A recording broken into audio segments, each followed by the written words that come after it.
Right, right. Well, and again, I think part of the issue, though, is, Chris, this president, for reasons I'll never be able to wrap my arms around, has an alarmingly high approval rating with his base.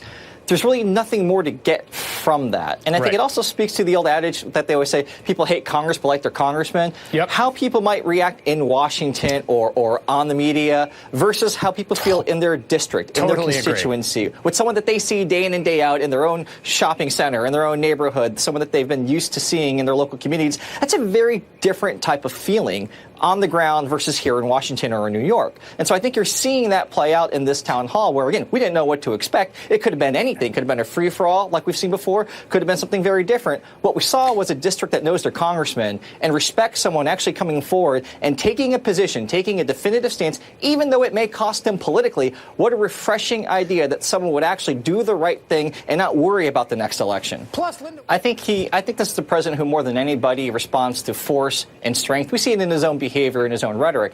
And so what he sees is a Democratic Congress that's reluctant to wield the power that they have just been given in the last midterms election. I think that he sees hesitancy. I think he sees division. I think he sees that as license to do what he has been doing, which is taking a wrench and taking a sledgehammer to checks and balances. Well, there's a reason why he's not showing up for subpoenas, not giving documents. Attorney General flagrantly didn't show up to a Judiciary Committee hearing, Chris, that he was subpoenaed, a lawful subpoena to show to. What more else could Congress do to look, impotent? They already are, in his mind. Let me follow up on that, though. You worked for a guy, Darrell Issa, who was notorious, right, in his role as chair of House Government Oversight. Yeah.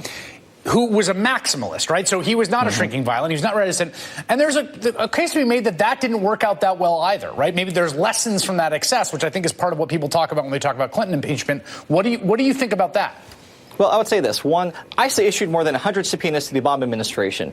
Two, when you look at where the Republican Party was during this period of time, there were their own internal divisions. There was the conflict with the Tea Party. The only thing that united the establishment wing with the Tea Party wing were the investigations, things like Fast and Furious, Benghazi. That's interesting. And even furthermore, you look at the damage that those investigations did. Would Hillary Clinton be president today, Chris, if Benghazi and Hillary's emails had never existed? Yeah, it's a fair point. Linda Chavez and Kurt Bardella, thank you very much.